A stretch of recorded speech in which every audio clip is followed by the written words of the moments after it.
the news came down yesterday. Joe Douglas, no longer the GM of the New York Jets. He was a darling just a few years ago. I mean, after that 2022 draft, when they got Sauce Gardner, Garrett Wilson, Jermaine Johnson, all in the first round, then Breece Hall in the second round, everyone was gassing this guy up as maybe one of the best GMs in the NFL. But his downfall, and you have to pin it to him, was how he evaluated the quarterback position over his career with the New York Jets, whether it was Zach Wilson in 2021 or whether it was going all in on Aaron Rodgers a couple off seasons ago. Start with you, Lachey. What were your first thoughts to this news coming down? I mean, not a surprise. I mean, this has kind of been the trend this year. Woody Johnson is a lot of love for Woody Johnson. I have a really close and personal relationship with him. He had did some things this year that we're not accustomed to him doing, right, in regards to relieving coaches of their duty mid-season. I don't believe he's ever relieved a coach of his duty after 5 weeks of an NFL season. He did that with Robert Saleh. So wasn't a huge surprise. I think everybody knew there was going to be a house cleaning the way the season unfolded. A little bit surprised they didn't let Joe Douglas finish out the season, but whether it was now or at the end of the season, we kind of knew this was coming down the pike. And to your point, right, Mike, as a GM, every GM is kind of attached with the quarterback, right? And if that doesn't work out, usually not long after, the GM isn't there anymore, right? Now, again, when you name some of the players you've named, I would say Joe Douglas, in regards to putting talent on the roster, has done a really good job.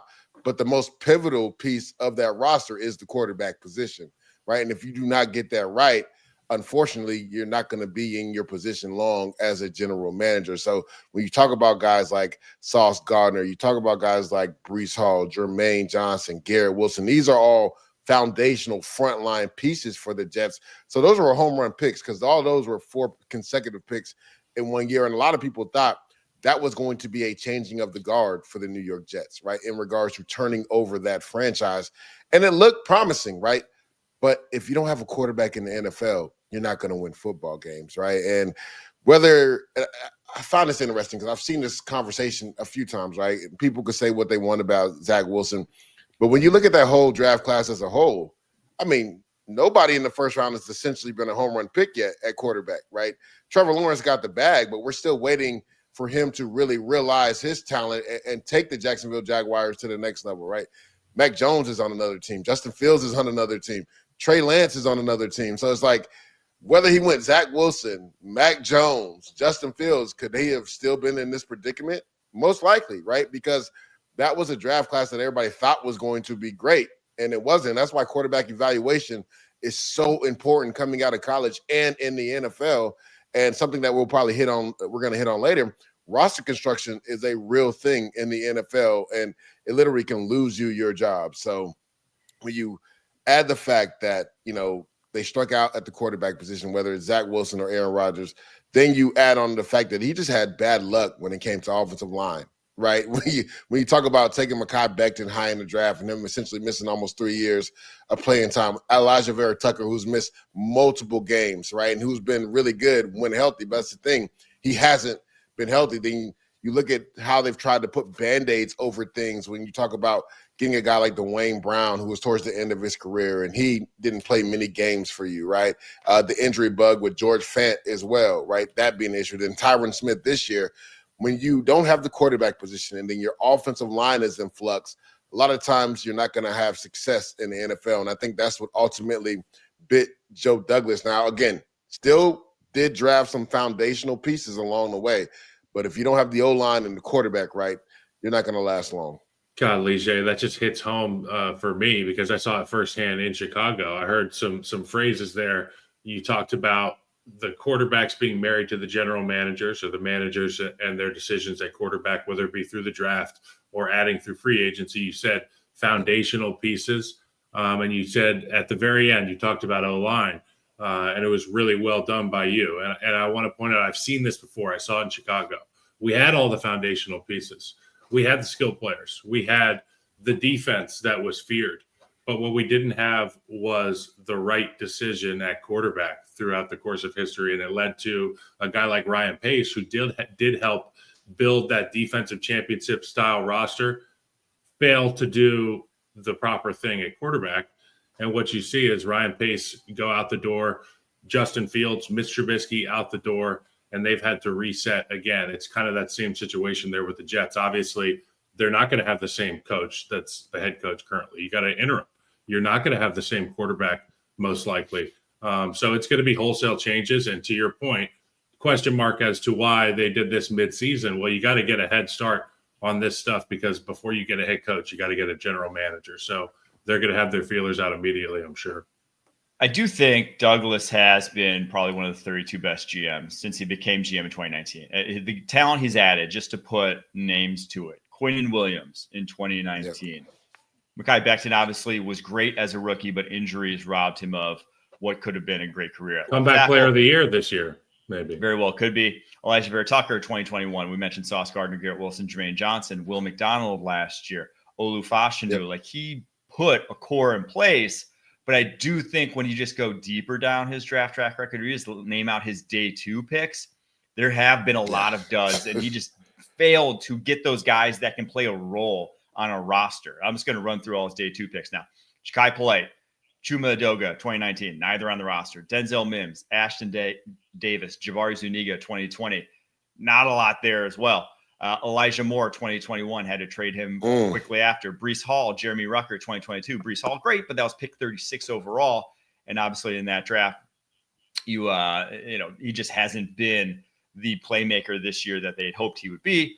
Joe Tippmann last year, Malachi Corley this year. Those day 2 picks, I think, have really come back to bite him when you look at all the home runs, all the top end talent he's acquired with those top picks. But once you get farther down the board, not getting guys who can even see the football field for you is, I think, where this Jets roster really, really struggled. I would say this, though, Mike, when you look at it, too, this is the other issue, right? When you're a general manager and you go through 3 different offensive coordinators, right? And you're picking draft picks based off the offensive coordinator, and then you switch coordinators, right? Denzel Mims, let's not forget, he was with Adam Gase. He was perfect for that system. Denzel Mims actually had a really good rookie year.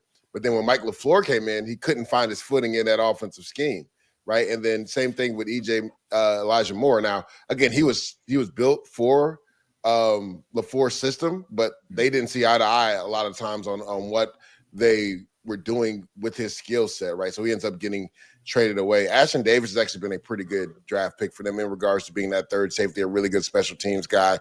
But you're right, like your day 2 picks have to hit. And I think the issue is when you keep changing offensive coordinators, especially when you're talking about the skill position players, like it's tough for them to get a footing in an offense when it's changing every single year.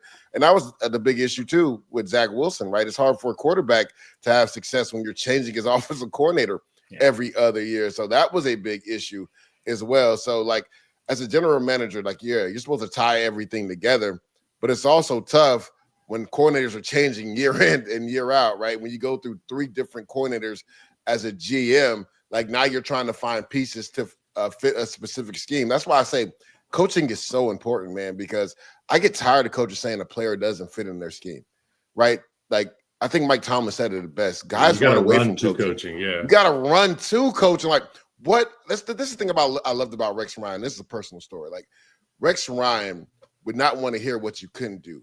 He wants to know what you can do. And he's going to set you up on a certain defensive package to really highlight your skill set. And I don't think enough coaches do that because they feel like their scheme is the word. It's the Bible. Like, no, like, what does this dude do well? Matter of fact, let me put him in positions to make plays. That way we can highlight his skill set. Don't tell me what he doesn't do well. Why would you want somebody to go out there and do something they don't do well?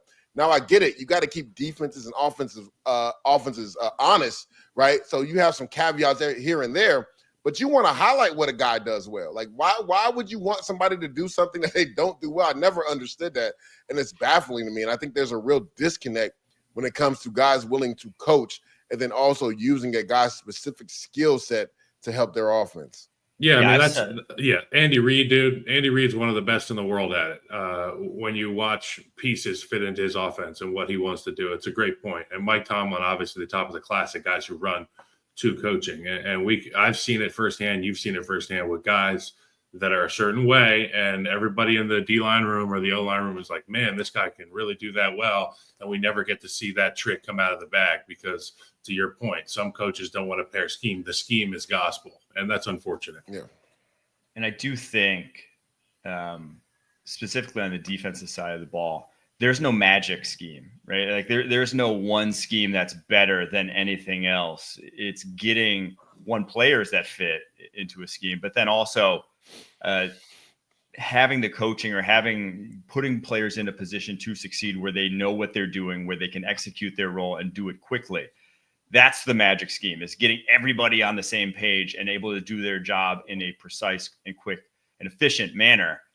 The cover 3 versus cover 4, or you're blitz heavy versus not blitz heavy. It's like all that is personnel based.